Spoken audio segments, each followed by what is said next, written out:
So, good morning once again, and we're very excited to continue in our Sangha Yoga Church. We have just completed doing yoga, and so now it is my turn. I get to do what's called the Dharma Talk. The Dharma Talk is, Dharma means purpose. It's a Sanskrit word that means purpose. Now, I truly believe that our purpose is love. I also believe that that sounds really airy-fairy and hard to get our head around sometimes. And how do we do love? How do we feel love for ourselves and for others? And so we talk about it. We basically approach it from a lot of different angles. And I want to say, again, welcome and thank you to all of the people who are watching online, the thousands of people now. We are getting more shares than we used to get views, and it's just incredible. And thank you so much for the comments, the likes, and the shares that you give us. I love the comments, and I want you to know that I do personally respond to all of the comments. So thank you so much, and thank you for watching. And I also want to acknowledge once again that the biggest financial support in some weeks and in some ways are coming from the people who are watching us online, because we are tax deductible. And I know that these people are tithing. That's what's so cool. You know how you know when people are tithing? How do you know when people are tithing? It's an exact amount, but it's an odd amount. You know, it's not $20 or whatever. It's, $247.19, And there are some people who are tithing online, and someone we just want to acknowledge and say thank you to someone in Oklahoma City who just gave a very, very, very large, beautiful tithe. So thank you, and we know that as people give, they are blessed. I want to continue. We paused last week because we were talking about Easter, but I've been teaching this concept of mindfulness over a couple of months, which is good because if you've got time to take something in, hopefully you've got time to let it actually change you and transform you. Mindful to me is an acronym, and this is how I taught it to a group of school principals, and I just got a call from a school in New Orleans that wants me to come teach their teachers mindfulness. Isn't that cool? Yes. Yeah. It's awesome. It's so funny because when I started as a professional speaker, I never said church, I never said reverend, my title. I never said anything having to do with spirituality. And now that's what people are asking for. Isn't that cool? Because in a context of spirituality, not religion, it's there to talk about how we're all part of one spirit. We're just light bulbs that are plugged in to the one spirit, Some people may choose to congregate with these light bulbs, but we're all just light bulbs, and I love that. So I want to remind you, and this is in all of the previous videos, which you can watch at willbowenvideo.com. We've covered 4 of the 5. Today we're going to cover number 5. The M in mindful stands for, say it with me, meditate. Meditate. Now, I'm becoming a little bit of a, which is sort of a contradiction in terms, but I'm becoming militant about meditation. I truly am, because I can find no spiritual teacher or great spiritual leader who does not meditate. And when people say, when I'm walking in the woods, I'm meditating. No, you're not. You're connecting with spirit. You are being spiritual, but meditation is mental. Exercise. Everybody this time. Meditation is mental. Exercise. It is just like a yoga pose. You put your mind on something and you hold it there. And if you start by the way, a little earlier, Marty and I always have an issue over the thermostat, but today the thermostat wasn't the problem, honey. You had the gravity turned up too high. I was having trouble with my standing poses. Anyway, when we're in a standing pose, bada bing. When we're in a standing pose, we get into the pose and then we have to stay there, right? Getting into it is often easy. It's the holding it, especially when you keep expecting her to go, okay, put your foot down, But she just keeps going. So the same is true with meditation. It is put your mind on one thing and to hold it there. The I in mindful stands for Indians, and by that I mean sacred clowns. By that I mean that there are people that are going to get on your last nerve and vice versa, and they truly are there for your growth. I've shared with you before, we've had some crazy issues with our neighbors. And a lot of it really is misunderstandings. But when you've got people that are angry, it's hard, to to talk about it. And I've discovered that one of my neighbors, whenever I go out into my yard, into the backyard, if he's on his deck, he's going to say something to me, you know? And so reflexively the other day, I just saw him as a clown like this, and I started laughing. Really, you know what? It had an even better effect than I had planned, because he stopped immediately. But we're all going to have people that are there. It sounds kind of mean. It wasn't my intention. It just happened because I was like, seriously? You're going to, I'm just standing here and you're going to, I was like, ha. We all have Indians. We all have sacred clowns. And we are sacred clowns. You get that? You are there, okay? The greatest gift, I forget who said it, for politics is another party. You know, could you imagine what would happen if we only had Republicans or if we only had Democrats? I'm going to tell you my only political joke. I think it's funny. Marty does not, and you don't have to. But I think it so encapsulates both. And imagine if we only had one. The difference between a Republican and a Democrat. If someone is drowning 100 feet offshore, a Republican throws them a 50-foot rope and says, swim for it. Go ahead, laugh. You got to laugh at both of them. Okay, it has two punchlines. A Democrat throws the person 150 feet of rope, but lets go of the other end. Right? One of the greatest things in politics, you have to have another party. That's why you have man and whoa man to slow you down, guys. That's why. So we have sacred clowns in our lives, right? Who are there to slow us down, to wake us up, and grind off our rough edges. The N in mindful stands for now. I love the quote from Yogi Berra, the great baseball player. One of the players asked him in the dugout one day, "What time is it, Yogi?" And he said, "You mean now?" That's deep, dudes. I mean, you mean now as opposed to 5 minutes from now or 3 minutes ago? I once heard somebody asked him if he got deja vu, and he said, yes. He said, when? He said, about 6 minutes from now. We are always ahead of ourselves or behind ourselves. We so rarely are here where we are, and then before we know it, life is over. You know, there are periods now when I look at myself and I think, man, I look old, right? I thought that 15 years ago. I would love to go back to that and go, no, you don't. Shut up, dude. Enjoy what you got because you're getting old. And the same is true for all of us. We have to develop a practice of being present. Get a mindful walk. I'm going to teach you in a little bit today. I'm very excited to share with you what's called a mindful hug. And we're going to do that. The D stands for dual, and that has to do with the duality of your mind, that we have our higher self, our God self. This angel and demon on our shoulder is a very real thing for every last one of us. And so what we've got to do is to discern the two different voices and to begin to identify more with the angel. And so today what we want to talk about is forgive. I don't believe you can be present if you don't forgive. And here's what I mean. My mother had this odd ritual that didn't work. She thought it did when we were boys. I was one of 3 boys. And when we fought, when we fought, which was frequent, by the way, they say that 3 is the worst possible number. 1 is always left out. And that used to happen. And when you get left out, you start problems. And it was usually me that would cause problems.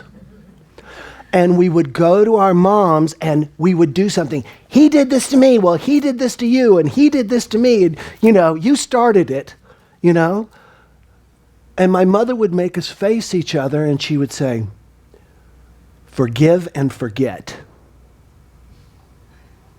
Oh, heck, I didn't realize it was that easy, Mom. Sure, no problem.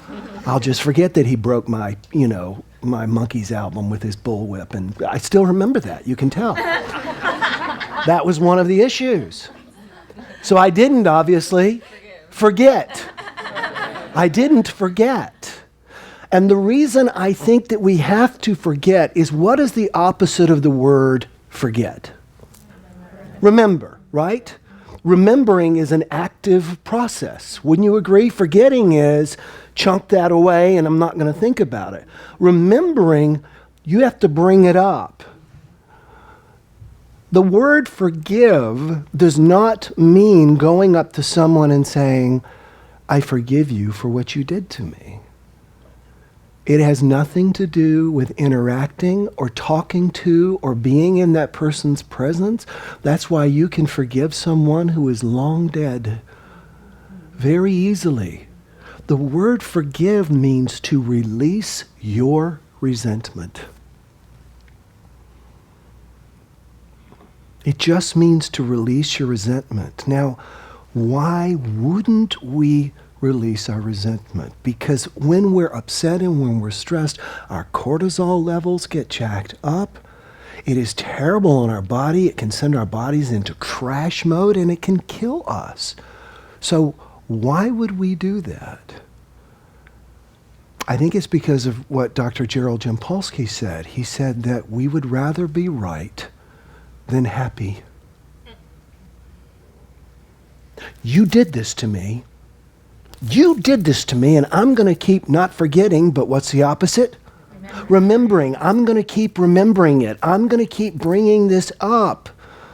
And as the Buddha said, we think that we will hold the hot coal of the pain and the other person will get burned. It doesn't work that way. I found this wonderful quote, and it's an anonymous quote, but I don't have my glasses in. Y'all read it. Remember I told you about my contact? Here we go. Forgive others, not because they deserve forgiveness, but because you deserve peace. We should always be forgiving. I knew I had contacts in 20 minutes ago when my eye itched and I went and the lens rolled up under my eyelid. But to sit there and go, what is wrong with you, Will? Don't you know you're going to be on camera in front of thousands of people in just a few... I just went, it is what it is. That was a little bit of what? What did I do? I forgave myself. And forgiveness is defined as releasing your what? Resentment. Resentment is always, how dare you do this?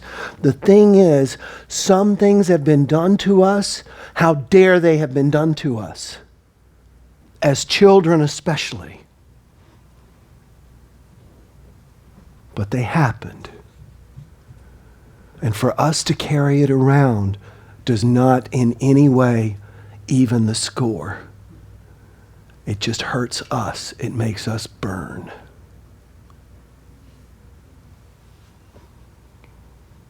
Sometimes we have to forgive for big things.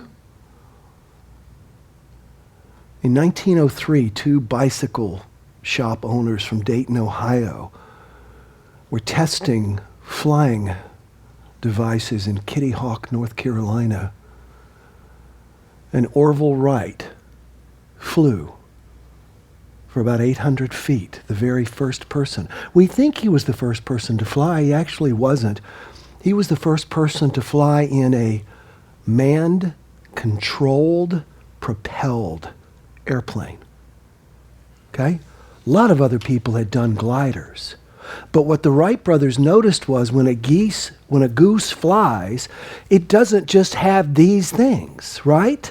Because it will go either up or down or into something, and those are its only choices. What does a geese do? It turns the wings, right? The Wright brothers figured out how to turn the wings. They applied for a patent. But all over the world, there were other people who were already working on flying.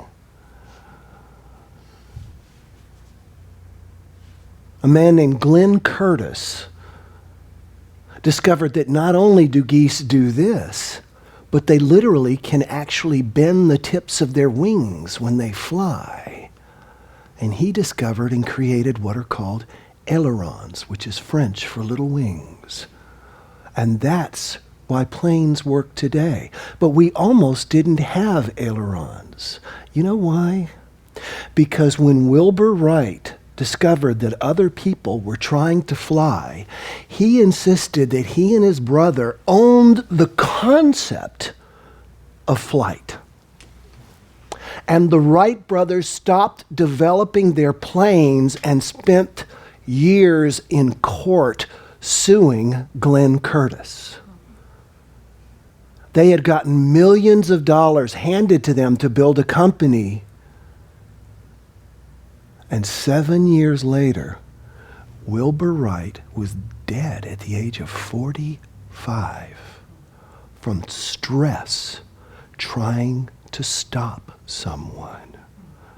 He so resented Glenn Curtiss that he let it consume him. Sometimes the things we have to forgive are big. Sometimes the things we have to forgive are silly. In Great Britain, you may have heard that there is a new environmental ship that has been created, $287 million boat to control and help with the environment in the seas. And the government decided that they were going to let the people of Britain name this boat. And names like Shackelford came forward for the great man who saved his crew by crossing the Antarctic, and Expedition and all of this. And one guy, trying to be funny, typed in, y'all are nodding your head, do you know what it was? Bodie McBoatface. And guess what happened? When people went online and saw that, that was Bodie McBoatface, Bodie McBoatface, Bodie McBoatface, Bodie McBoatface. So now they are left. It was overwhelming. Can you imagine the pomposity of the British Navy having to, yes, I'm former Admiral of the Bodie McBoatface. Isn't that awesome?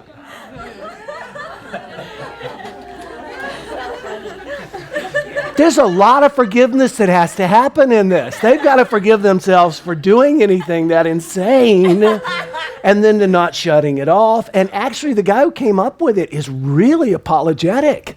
I mean, he is tweeting all, I'm sorry, it was a joke. Y'all, it wasn't my fault. Everybody voted for it, you know? We all do stupid stuff. You've done stupid stuff. I've done stupid stuff. You'll probably do something stupid before the day's over. If not, somebody is going to do something stupid to you or for you. So my suggestion is, don't ever think of forgiveness as a vaccination. You know, I had my rubella vaccination when I was a little boy, right? I had my TB vaccination, right? There's no vaccination for forgiveness. It's a vitamin you have to take every day. Every day. Every day. As you're going to bed at night, try and bring, as Edwin Gaines says, to mind anyone you have drawn outside the circle of your heart. And then try and figure out how you can invite them back in. There are many wonderful forgiveness exercises. Marti teaches a number of them during classes. She'll have you do them. We all sit here and cry. It's beautiful. But we need to do that. We have to purge this stuff. We can't be present to now if we're remembering what happened in the past. And the very nature of forgiveness is to forget. It's to stop remembering it. And that's up to you. One of the things, and this I want to share with you this morning, that I've learned recently from Thich Nhat Hanh, the great Vietnamese Buddhist monk, is he teaches a thing called mindful hugging. And I find that when I remember to do this, when I'm hugging Marti, and when I'm hugging Starr, and when I'm hugging Leah, and the other people in my life, that it totally transforms me. So I've asked Marti to demonstrate this with me this morning on camera, but I want to tell you the purpose of this. The problem with now is we know it's going to last forever. And we also therefore think the people in our lives are going to last forever. Have you ever had someone leave your life tragically, suddenly, or do you know someone that that's happened to? Please raise your hand.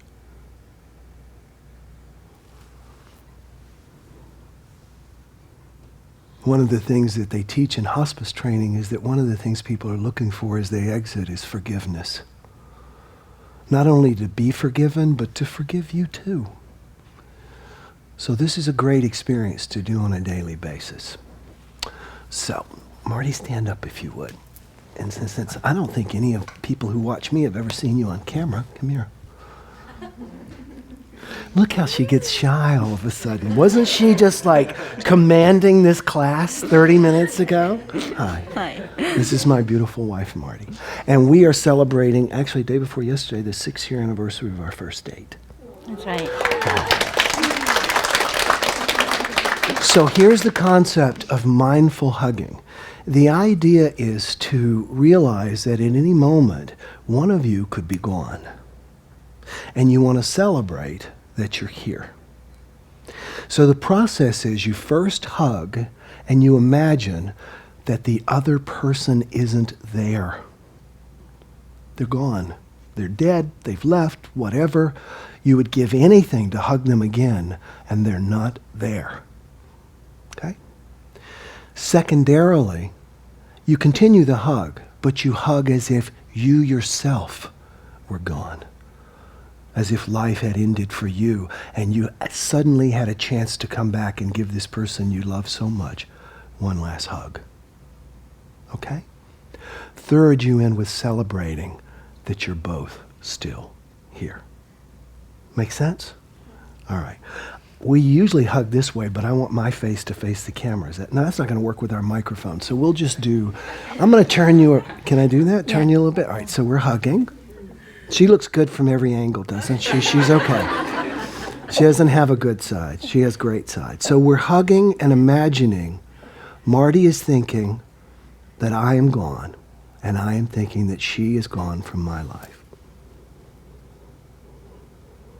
And it's just that quick. Now we're thinking that we ourselves are gone, and we've had this opportunity to come back and hug each other once. And lastly, we celebrate that we're both still here. If you will do this with the important people in your life, who also are the people you most need to forgive most often, because they're in your life, because they're your sacred clowns to get on your nerves, you'll have a lot less to forgive because you'll have a real firm foundation. Does that make sense? When I realize and hug and realize she could be gone, I don't care that she slams the bathroom door when she gets up in the middle of the night. Do you understand? So commit to doing that. We're going to work on that some more in just a moment. But we're going to close the Dharma talk right now. Grab somebody's hand. Would you stand here and hold mine while I pray? Thank you. And so, Infinite Spirit, we give thanks for the capacity to forgive, to release our resentment, and to celebrate that if either of us were gone in this moment, none of it would matter. But thank you, God, we are here in this moment, able to love, able to be together, and able to celebrate our connection with you and with each other. And so it is. Amen. Amen.